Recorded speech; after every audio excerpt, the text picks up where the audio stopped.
Welcome to SSC मेडी जी। कुछ बातें नए और पुराने दोनों तरह के स्टूडेंट्स को जानना काफ़ी ज़्यादा ज़रूरी है।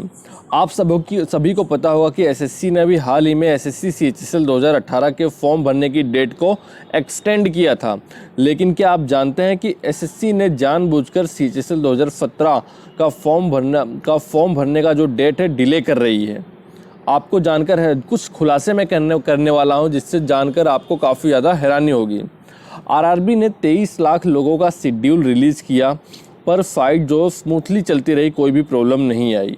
आपने ये भी देखा होगा कि बैंक एग्ज़ाम में लास्ट डेट में लास्ट मिनट तक साइट अच्छे से चलती रहती है, लेकिन जब बात एसएससी की आती है तो सब कुछ फ्लॉप हो जाता है।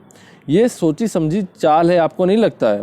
क्योंकि इंटरनेट से जुड़ा कोई भी इंसान यह आसानी से बता सकता है कि ज़्यादा यूज़र होने पर ज़्यादा बैंडविड्थ कंज्यूम होता है, इसलिए सर्वर स्लो हो जाता है, जिसे आसानी से बैंडविड्थ को इंक्रीज करके सोल्व किया जा सकता है। पर एसएससी सही तरीके से बैंडविड्थ इंक्रीज करने की जगह केवल डेट्स इंक्रीज कर रही है, जिससे सिर्फ और सिर्फ डिले होता है। समस्या वही की वही रहती है। छात्र अब भी फॉर्म नहीं भर पा रहे हैं, और इसके अलावा इसका सीधा असर जो है सीएचएसएल और सीजीएल की जो एज रिकनिंग डेट है, जो क्रूशियल डेट है, उसके ऊपर इसका असर होने वाला है। अगर हम बात करें सीजीएल 2020 की, तो एसएससी सीजीएल का नोटिफिकेशन 21 दिसंबर को आने वाला था, जो कि अब संभवतः 29 दिसंबर को आएगा, जैसा कि एसएससी ने अभी पब्लिश किया है। छात्रों की मांग यह है कि परीक्षा चूंकि 2020 का है, इसलिए इसका क्रूशियल डेट भी 2020 का ही होना चाहिए। अंग्रेजी में एक कहावत है, the minute you settle for less than you deserve, you get even less than you settle for.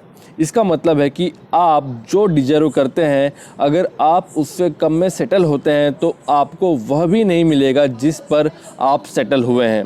Crucial date के हिसाब से देखा जाए तो आप 1 जनवरी 2020 डिजर्व करते हैं, जिसे एसएससी ने पहले 1 अगस्त और बाद में नेक्स्ट ईयर का 1 जनवरी यानी कि 1 जनवरी 2021 कर दिया था।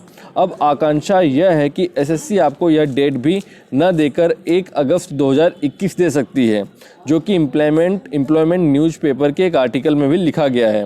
तो इसलिए आप सभी से मास रिप्रेजेंटेशन के लिए जो कैंपेन चलाया जाने वाला है, उसमें आप सभी से रिक्वेस्ट है कि आप सभी इसमें पार्टिसिपेट करें और एसएससी, डीओ, पीटी और पीएमओ को अपना रिप्रेजेंटेशन जरूर भेजें। आप रिप्रेजेंटेशन भेजने के लिए speed post, PG portal, PMO website, email इत्यादि के द्वारा भेज सकते हैं। और इसके अलावा बहुत ही जल्द कैंपेन भी स्टार्ट किया जाने वाला है।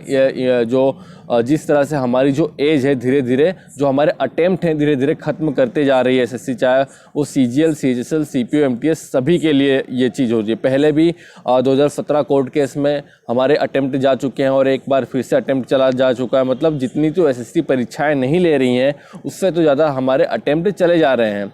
और ऐसा नहीं है कि जो नए स्टूडेंट्स हैं, जिनकी उम्र कम है, जो 20-21 साल के हैं, उन पर इफेक्ट नहीं पड़ेगा, उन पर भी इफेक्ट पड़ेगा। कुछ आप एमटीएस में इफेक्ट पड़ेगा, सीजीएल में इफेक्ट पड़ेगा। आपको हर साल एमटीएस की वैकेंसी आनी चाहिए, लेकिन वैकेंसी नहीं आ रही। तो ये सारी चीज़ें हैं।